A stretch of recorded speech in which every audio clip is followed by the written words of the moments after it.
Welcome to the Big Mike and Little Ant channel.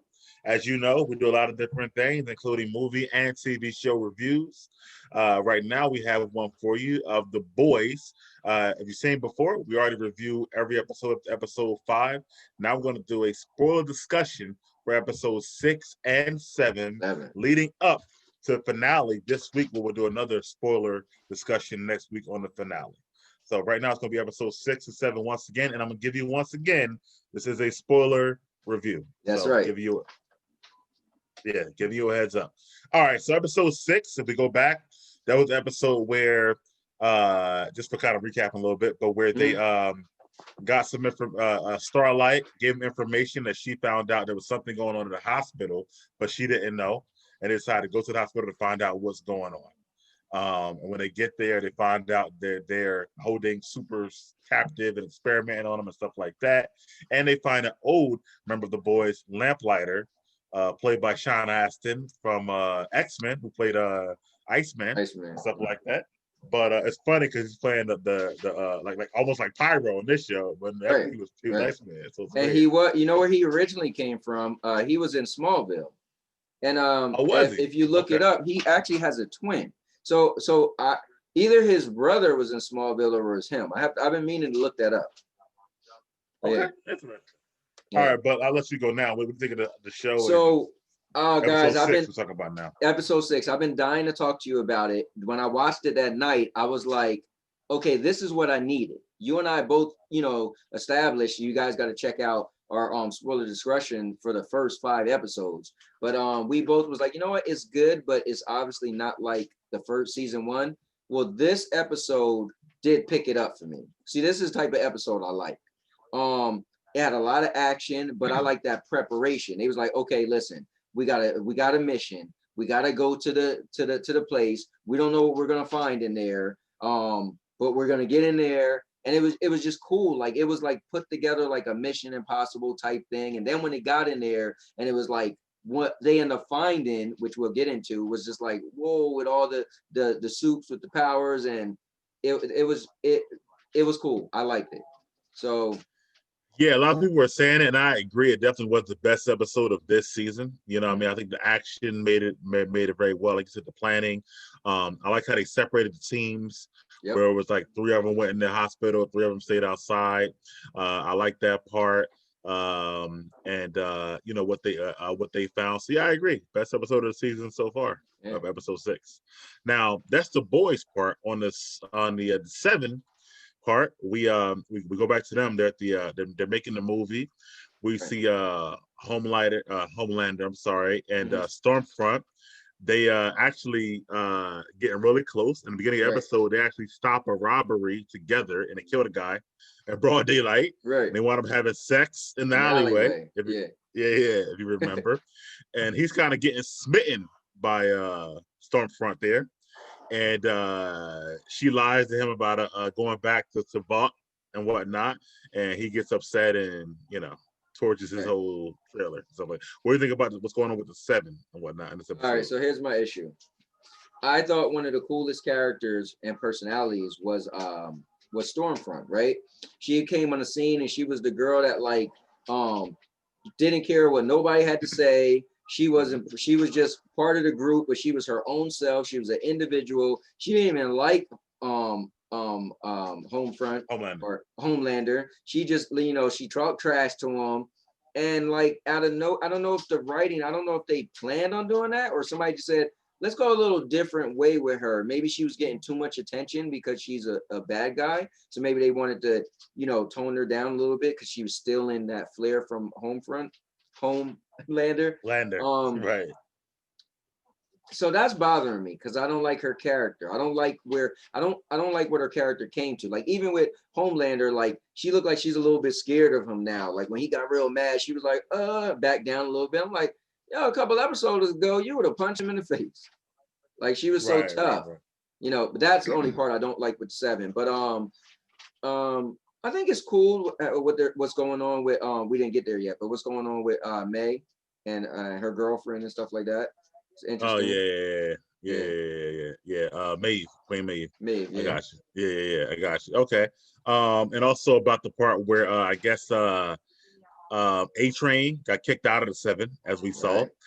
And then he wound up going to this church, the same church that the Deep went to, or whatnot, and stuff like that. So that was interesting as well. It's definitely something more with that church, you know, when I watch it, Right. that's deeper than what we know and stuff. And I don't know. I don't know if they're against the 7 against Bot or they for Suits. I have no idea what they're Right. for. I can't figure that out either. Yeah. Yeah. So that's that. So let's go back to the hospital and whatnot. So when they're in the hospital, we see that, you know, Mother's Milk and Frenchie and the chick, I forget her name or whatever, but they wind up stumbling and seeing what's going on. They see Lamplighter, ex-member of the 7. Right. He's burning people up for Stormfront, stuff like that. But then they try to leave, and we get a backstory for Frenchie and Lamplighter and about how they knew each other, which was crazy. That was crazy. That was really cool.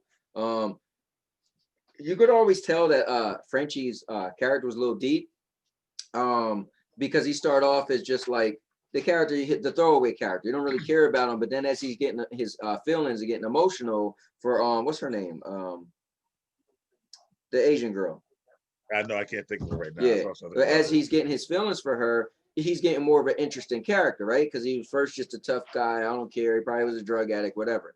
So for them to go into his backstory and show that, you know, Lamplighter actually set the kids on fire, and he could have saved them, but at the same time, he had to leave to go attend to his friend who overdosed with his girlfriend at the time. So that was just cool. And then Lamplighter, on his part, he's upset and he's like, dude, why you didn't stop me? Right. You know? Right. He's like, I didn't even know. Yeah, he's like, I didn't know it was the kids in there at first. You know? Yeah. Her name was Kimiko, by the way. Kimiko. Kimiko.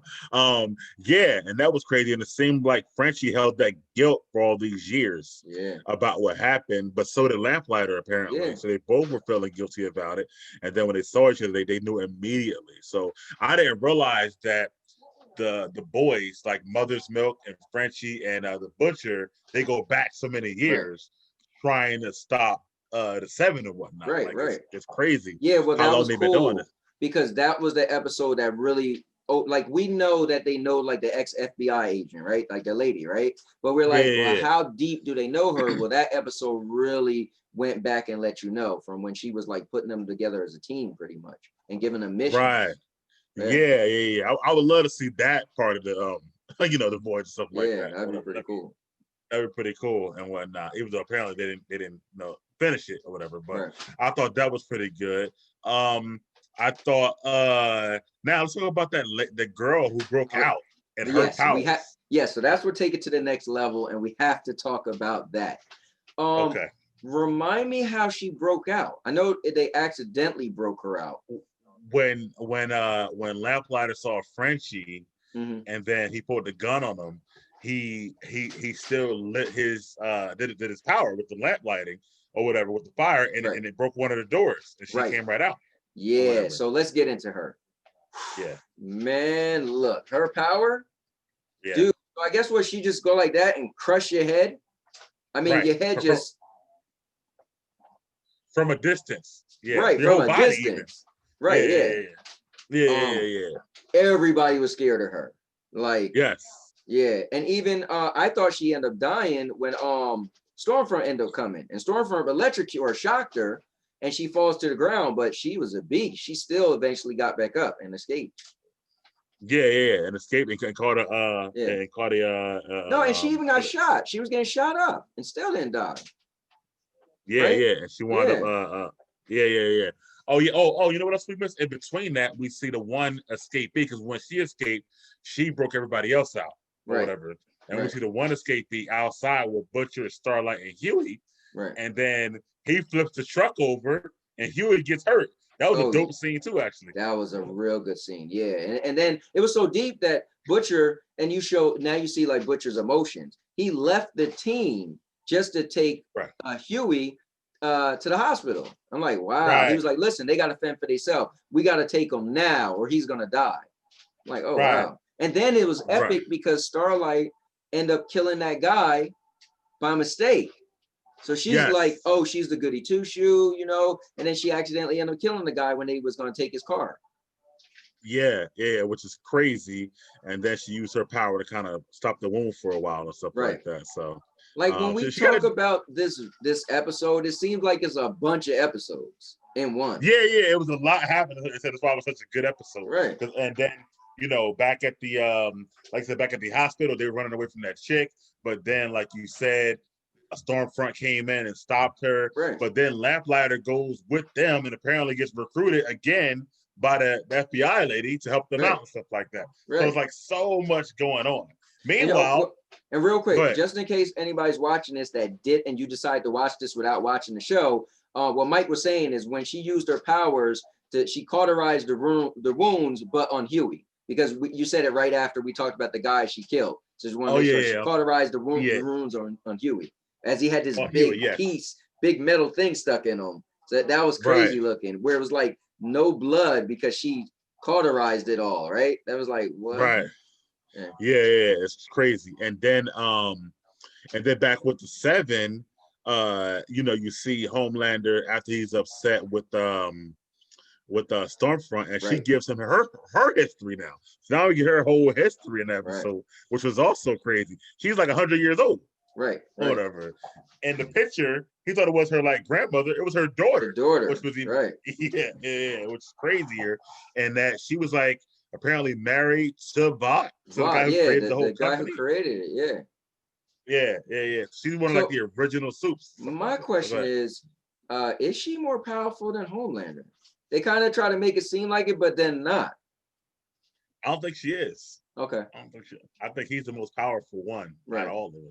Because even if we'll talk about that moving forward or whatnot. But yeah. So how you felt about that one when she gave like the bombshell and stuff like that about everything? Yeah, I thought that was cool, but I feel like they make Homelander, he's super powerful, but he also got emotional issues, right? Right. So I feel like he started off in season 1, he was so tough, but it's fine. I guess I'm okay with what I guess his character is changing a little bit, but I feel like you can't have the super powerful bad guy because then he's just he'll be too powerful. So I guess his weakness is his emotions, kind of, you know, and make him unstable, you know. Right.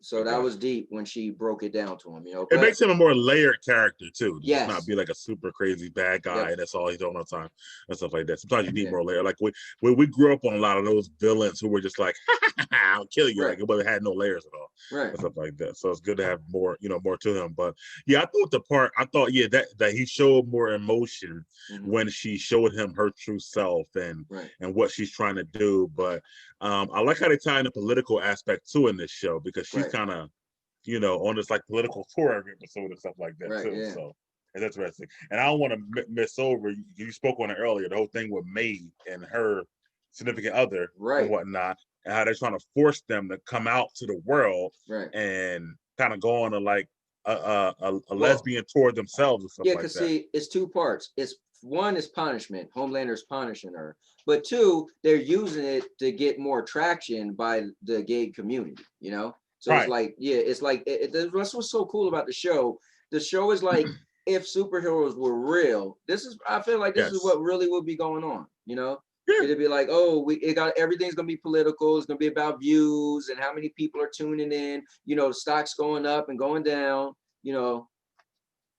Yeah, I like how they changed it because you know it came from a comic, but the comic was written like a while ago now, but before the kind of social media thing. So it's kind of I like how they added like the memes that she got going on and other stuff and whatnot. So I think that makes a lot different and something like that. So I think it's cool.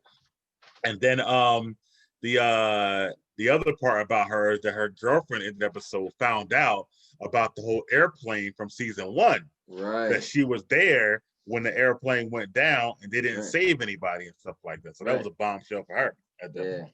And that's pretty much when she broke. So let's get into episode 7. Episode 7. So we can start with that. You know, the girlfriend with Queen Maeve, she kind of says, I can't do this no more. Like, even though you say you had no choice, I see who you are now. Right. And then it was deep. Queen Maeve was like, well, you always said to me, show me who you are. Show me your real self. She's like, I finally get vulnerable and show you who I am. And now you're going to leave me? And her response was, she was like, I'm sorry. You know, and it's like, it is so deep. We always say that. People always like, I want the truth. But it's so true. You can't handle the truth. Now you get the truth, right? So now you get the, now you could show your relationship to the whole world. Now she's not a secret. Now she's being 100% honest and true, but she can't handle it. Yeah, people say it all the time. You know, it's like, do you really want the answer when you ask a question? Because be careful what you ask sometimes. You know what I'm saying? And she can't. It's too much for her. And then it kind of, I think it made Maeve kind of spawn out of control, because now she's like having threesomes with guys and I think what was really cool, the emotional part, and I didn't even see it coming. So she was mad at how she just flipped the table. Like, they did it so sudden. Like, I don't know if it's from, they changed the camera angles from looking at her face to her. And when she just flipped the table, it was like, whoa, like it had that raw emotion. Like, she was pissed. Like, really? You gonna leave me? You gonna leave me after all this? And then, you know, so it wasn't too crazy. I mean, at first I was like, wow, now she's just having threesomes, but she just broke, you know? Yeah, and now, you know, what's crazy about that scene is that you rarely have seen Maeve use any power in this show, if you think about it. Right. So it was good to really see that how strong Maeve really is, stuff like that. You know what I mean? I guess supposed to be like kind of Wonder Woman-esque or whatever like that. So I felt like that was pretty, you know, that's pretty cool. But I will say it is interesting. Like, I know it's kind of like how superheroes would be if they were like assholes or whatever. But I always go back to, it's crazy to me how they're all so scared of Homelander. Right. And whatnot. Even though he's most powerful. But like, even Wonder Woman, Batman, they're not scared of Superman. It is most powerful, whatever like that. Yeah, but like, I mean, we alluded to this before on one of our Big Mike and Little Ants. I think it was episode 14. But we were how I was saying is that the comic books always write Superman as the goody two shoe, right? So it's like no one's afraid of him because he's gonna have, he might get mad, but he's like, listen, don't make me, you know, get mad, or let's handle this differently. They write Superman as the nice guy, right? He's like the super clean, innocent country guy, country boy that grew up with the real nice parents. Homelander is not that guy. He's gonna I get that, but I also feel like it's the other way too. Like Wonder Woman is scared of nothing, especially this new Wonder Woman or whatever like that. Like, she's not, you know what I mean? Like they wrote her to where, like, I don't care who you are and whatnot. Like if you look at Batman vs Superman, when who was it, Doomsday that was there? She was like, oh, I got this, don't even worry about it or whatever. No, I get what you're saying, but you can't compare Homelander and Superman because their personalities is different. For instance, if somebody got in Homelander face, he's gonna laser beam you in the face, right? If somebody got in Superman face, Superman is gonna be like, calm down, let's talk about this. Right, but Doomsday is not, right? And Wonder Woman still ain't scared. I'm just saying, like, her personality is much different. Yeah, I get you, but your thing was like, you wonder why people are scared of Homelander because they're not scared of Superman. That was my point, is that Superman isn't gonna be vicious, you know? Yeah, but I also think they make these superheroes, like, I don't know, sometimes they're a little wimpy and whatnot. No, I mean, Superman is, when you think about it. He pull punches. No, Superman. He is kind of like him too. You know, he's super powerful, but he's even look at Spider-Man. Spider-Man, they always write it where, oh, I can't do that. You know, that's why in the comic books, Batman is more fair. You know, Batman is not gonna kill you, but he'll break your arm, he'll break your leg. Like Batman will cripple somebody. You know? Like, if I were to take a superhero's personality, I'll take Wonder Woman right now, the one they got right now, because she's super fearless or whatever, you know, if you watch her stuff or whatever. But moving back to the boys, so we see Maeve having a threesome, and then she goes from, like, it's funny because I think it kind of broke her because she was like a regular woman, right? She was just like a ponytail and like a hoodie, buying groceries in the house with her girlfriend. Now she's back at the tower, got her Maeve costume on. Yeah. You know what I mean? Like, she like went flipped all the way back. I don't care anymore or whatever, this and that. Yeah. But I think part of it is she knows that she still blames Homelander partly as well. Yep. So, you know, but her plan was flawed, right? Her plan was, I'm going to threaten Homelander. I'm going to show this video if he don't leave us alone. Like, come on, man. That was a flawed plan. Right. Well, she know that Homelander is so big into his views and big into his he being the most popular, he doesn't want his popularity to go down. So it's so funny because the realism of that is like, man, he's so popular, he's want to hold on to his popularity so bad. So he's afraid. Like even when he had the visions of him, which was awesome, of him laser beaming the whole crowd. That was in the last episode, episode 6, right? That was awesome, yeah. Because at first I was like, is this real? Because at first they made it seem like he was doing it for real. Yeah. And kind of find like, oh, it was in his head, the vision. But it was so epic and violent. Like he just laser beamed the whole crowd like in half, like just killing everybody. You know? Yeah, that was crazy. So moving forward from her, Maeve, what else happened on the episode? So so they to jump right over, Huey was convincing Lamplighter to go help Starlight, because in the very beginning Starlight got the 7. Oh, with her dumb mother, man. I was so mad about that. You know? Her mother's like, yeah, I called them and let them know where we are. What are you doing, Mom? Like, I was so mad. So then Black Nard bust in, hit her over the head, and they pretty much took her. So they had a on TV showing that she was the mole inside the 7, and you know they're gonna prosecute her. So Huey seen on TV, and he said, you know, we got to get him, we got to save her. And the only person, and Huey's supposed to be babysitting Lamplighter, and Lamplighter was like, nah, as he's watching porn. And Huey's like, listen, you know, do you want to be the guy, the fluffer on the porn, or do you want to be the guy to smash the wife? And he was like, I want to smash the wife. It's like, well, let's go. You could redeem yourself, be a hero. And so they get up and they go, you know, to the 7 building, to Vought. To Vought, to the tower. But at the end of the day, Lamplighter didn't help him at all. You know, I mean, I guess he helped them because he helped to get in there or whatever. Yeah. But, so his whole thing was he felt like, you know, he said it from the beginning. Where after he said, listen, I'm done, I'm ruined. It's like, no way they're gonna let me live. He was gonna testify in court. That was the whole thing. And but he was like, you know, I'm a dead man already. You know? Right. But he agreed to testify. But I guess in his head, he knew he wasn't gonna fully go through with it. Right. So he killed himself inside the tower. Right. You know, like he wanted to do it where he had spent a lot of his time at, I guess, or whatever, like that. So really, he helped Huey to break in because his hand still was his fingerprint still worked on all the scanners. So he put his fingerprint against the door, opened up as they was going through. He gets up there, and then Huey's like, where you going? He's like, where's my statue? They got rid of my statue. He's like, what are you talking about? I was like, I wanted to do it in front of my statue. Like, what? And I called it too. Me and Sandy was watching. I was like, yeah, I think he's about to commit suicide. And he just set himself on fire. And so I think one of the most ballsy thing Huey ever did was he had to cut his hand off. He cut off Lamplighter's hand so he could use it to open the doors. I was like, wow, Huey, yeah, that's crazy, bro. And then so Starlight once he sets up on fire, all the lights. The lights come on, emergency lights. She's able to get that power because all she needs is a little bit of light.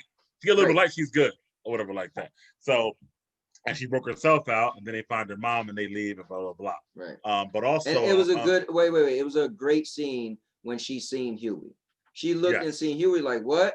You came? He was like, I had to, and I was like, oh man, that was heartfelt. And Huey's with her mom, so Huey helped break out her mom. So that had to mean a lot to her, you know. Yes. It's definitely heartfelt. Then going away from there, with the 7, the 7. Okay. Yeah, the 7. So they go, they split up again. So Butcher goes where he think is his dad's dead to see his mother, but she set him up, but his dad's actually there to talk to his dad because his dad's very sick. And that was an interesting scene because apparently his brother killed himself at some point. Right. Yep. His dad was very hard on both of them. But Butcher took it okay. His brother took it hard. So I thought it was a lot of like play on like fathers and sons in this episode and stuff like that. You know what I thought was the best part of that, and it was really good writing, when the dad didn't care, like Butcher grabbed him up and everything. He said, "Listen, you are you because of me. I pushed you and made you tough because of me." He was like, you think you would have grabbed somebody up like that if it wasn't for the way I raised you? He was like, you're the toughest person I know. He was like, you're not afraid of nothing. Like, and Butcher had to accept that, wow, I am who I am because my dad has been so hard on me. But that wasn't, he still resented his dad, and you know, he was gonna beat his dad up and then left him and just said I didn't care. Well, later on, it was really cool because you see, like, I forgot what Butcher was gonna do, but it was like, oh, when Butcher called the lady about the guy who started the compound V, right? And Yeah, the FBI agent, she was like, you know what, don't worry about it. I talked to him. He's not gonna, they was trying to get him to testify. And Butcher was right. like, I'll handle it. And she's like, trust me, he's not gonna do it. And in that moment, it's like you could tell he was thinking of what his dad was saying. Like, you know what, my dad made me where I'm the toughest guy. Like, I'm gonna make him do it. And Right, Butcher right, went right. to his house, and it was Threatened his just whole family. threatened his Yeah, whole family, his 2 sons, his daughter. He said, I'm gonna go in the other room and bash your daughter's skull in. I was like, right. I guess his dad was right. And you know what got me on that scene is that he threatened his whole family, but not him. So he was saying, "Look, I'm gonna let you live, and know I killed your whole family," Yep. which I think is worse than saying "kill me" and Right. stuff like that or whatever like that. So I Right. think that's kind of like, like people don't realize, how much, like you always say, do whatever to me, but the family makes you do stuff even different and stuff like that. So I think that's interesting. But yeah, so he got him to talk, and we'll get to that scene later on because that was probably the most crazy scene ever in the history of the boys, whatever like that. Yeah. But before that, yeah, Mother's Milk and the FBI agent went there. That didn't work out at all. Back with the seven, with the seven, in the beginning, we see that Stormfront and all her political tirades is working. So random guy who lives at home with his mom and in the basement buying groceries every day or whatever, he's obsessed with the seven and Stormfront. And the constant hearing, and it's crazy because we can liken this to our president now, right? Even though we think he might be saying crazy stuff, somebody's listening to this every day, and it's getting in their head and getting in their head and getting in their head. And then this guy thinks that the cashier, is a suit because a car drives by and his eyes kind of look crazy, and whatnot. And he winds up getting a gun and killing the guy. Yeah, coming like back. Like, yeah, and killing him. Yeah.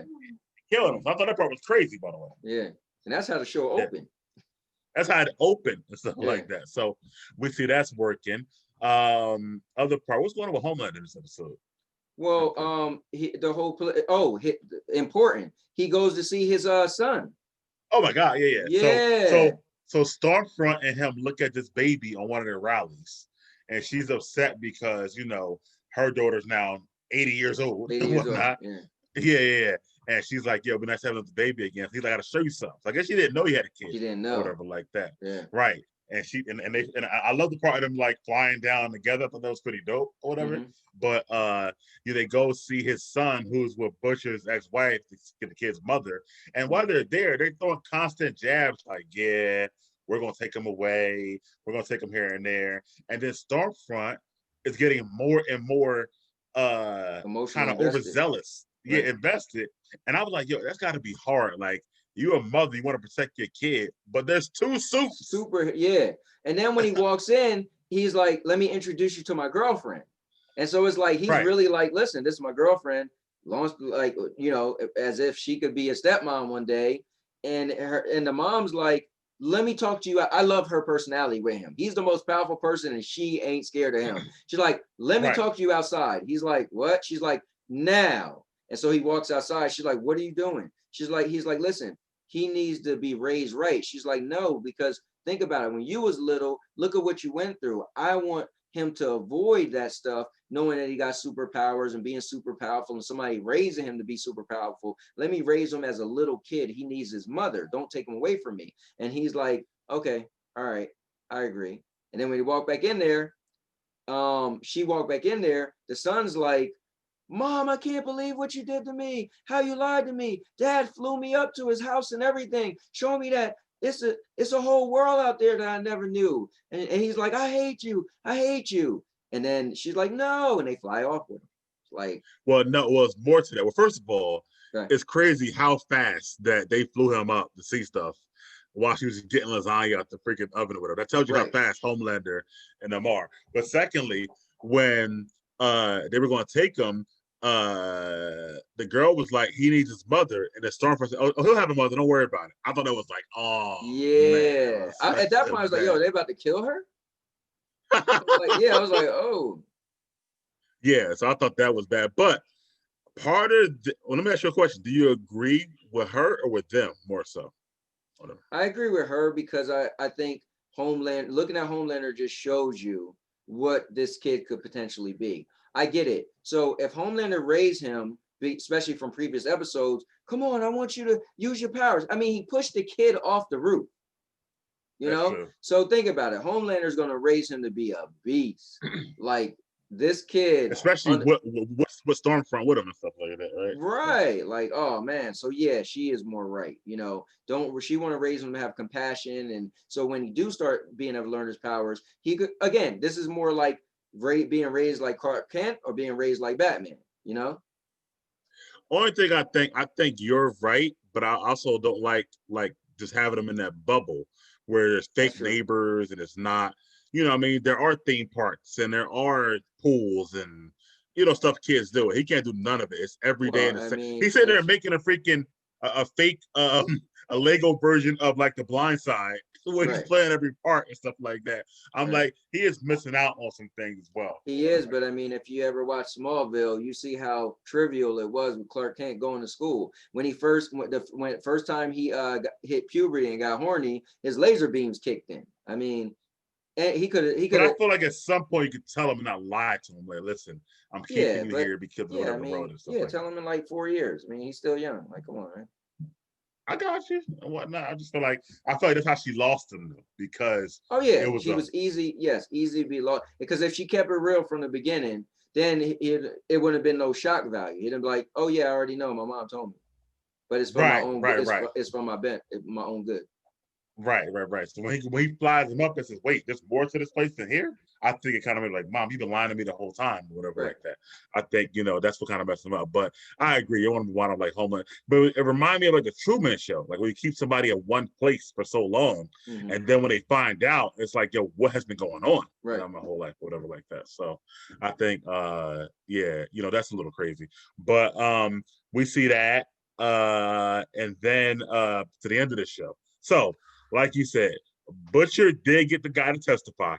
So they're all happy. They're all sitting around watching it. They're all together. Annie and her mother done made it to their little lair or whatever they got going on. They're all watching the hearing. Hearings to getting started. The guy wheels himself in, and then Homelander gets all nervous because that was like his surrogate dad growing up as well. And the Seven had no clue he was going to show up. They was like, and a special witness, and he comes riding in on the wheelchair. Right. Exactly. So before he could say anything at all, the judge, nobody even him, it was the moderator, whatever she was, we see her hair blow up. At that part, how shocked were you, bro? I jumped, and Sandy was like, yo, come. I mean, I always jump, but I was like, whoa. And then say what happened next. And then his head get blown off. And then a bunch of other people. But I mean, it was like her, then him, then a bunch of other people. And the crazy part was, after her, everybody still stood there. Then after him, then they probably started trying to move. I'd have been gone. Right, yeah. Then there was like another person. People are running and screaming and falling, and random people falling, and boom, their head blow up, and boom, their head blow up. So my question is, who's doing that? The one girl from episode 6? Nobody knows. Like, is it her? And because Homelander, they did a great job, right? The look on his face could either go two ways. Either he had no clue, or he know what's going on. So what do you come to the conclusion of? It's crazy. And then the girl, Ashley, I guess the little press secretary or whatever, she was like, you guys superheroes, why are you not doing nothing? Because him and Starfire was just looking around. They weren't doing anything at all. So it was crazy. But I think he don't know. Actually, he's surprised we are and stuff like that. And then the one part I love when the FBI agent was trying to pull the girl away who was helping her, and then she goes back for some dumb reason after her friend gets her hair blown up, and she's like, "Get your ass over here, get out of here," like that. So I thought that was a great scene. But it's either that girl It's either them or somebody in that church. I feel like one or the other or whatever. So here's what I'll say. I feel like Homelander don't know, but it's probably Stormfront got the girl with the powers to blow everybody heads up. But then again, wait. So here's the thing. Remember earlier on, that other lady who was like an FBI lady, Yeah, her head got blew blown up same way. Right. So Right. whoever did, so it would make sense if Stormfront had that one girl that was in the lab, because Stormfront was in the lab, and she got her to do it. But then again, Stormfront, I'm assuming, thought she killed her when she electrocuted her. I don't know. That's the way you end the episode, man. So like with that power, like isn't she more powerful than even Homelander? Like no, because so we got to figure out how is it happening. So when the lady few episodes back head blew up, they thought maybe it was like a bomb put in her somewhere and her head blew up. Now we can see that random people heads are blowing up. Somebody has to have a power. Now we did see the one girl just go like that and your head almost looked the same way. It get pretty much crushed, right? So listen, this is the type of episode you make to make somebody want to watch the season finale. But here's my issue. Yes. The last 2 episodes were so good. Can the season finale deliver? Because it should have ended. This should have been the last episode.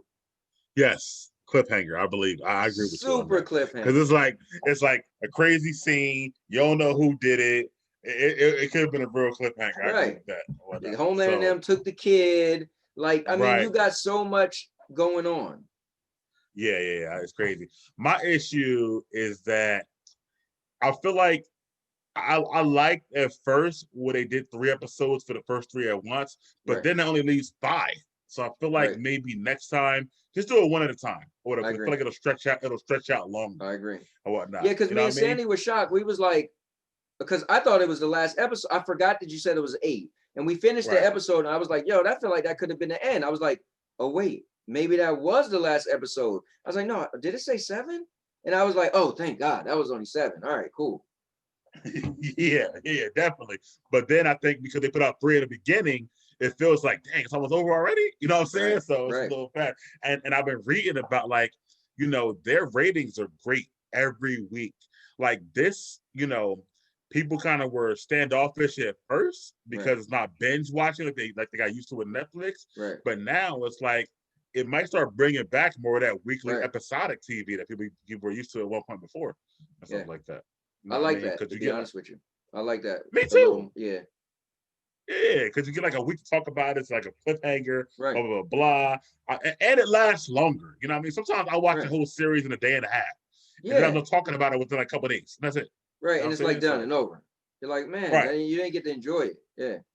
Yeah. So that's pretty dope. All right. So we are going to make our predictions because I got a feeling for the finale, they're going to do one of those, a prominent character has to die to make you have that shock value because they just gave you 2 awesome episodes. So I'm going to say, I think Frenchie is going to die. What about you, Mike? I think it's going to be Kimiko, actually. And I think because if you remember, she was never finished with her beef with Stormfront for killing her brother. I think she might go after her and maybe kill her, but die in the process. So I'm gonna go with Kimiko. Okay, that's pretty good. Or I'm leaving it at that. Okay, so leave it at that. All right, leave it at that. So these are our predictions for the season finale of The Boys. But like he just said, man, this has been our review of spoiler discussion of episode 6 and 7 of The Boys. Like my co-host here, Little Ant just said, the season finale is this week. So we will definitely bring you a nice, lengthy spoiler review of the finale and our thoughts and grades on the entire season once that is over. And stuff like that. Guys, make sure you tune in. Make sure you subscribe and make sure you share, tell other people as well so we can get some more traction on this. We want to see these numbers go up with subscribers because we believe we have a lot to share with everybody. And also make sure you check out the channel. We just added a whole playlist area where we got a bunch of content, so we made it a lot easier for you guys to find the different things that's on the channel and even send you to different channels but content that we have done ourselves. So make sure you check it out. All right, well, for you know, it's been Big Mike and Little Ant once again, and you should also see an episode of Beyond the Trenches coming out this week. We just dropped the episode as well of Big Mike and Little Ant, our flagship show, also this week. So man, we appreciate everybody watching and commenting, and we look forward to seeing you guys some more. But with that being said, once again, I'm Big Mike. And I'm Little Ant. Out. Out.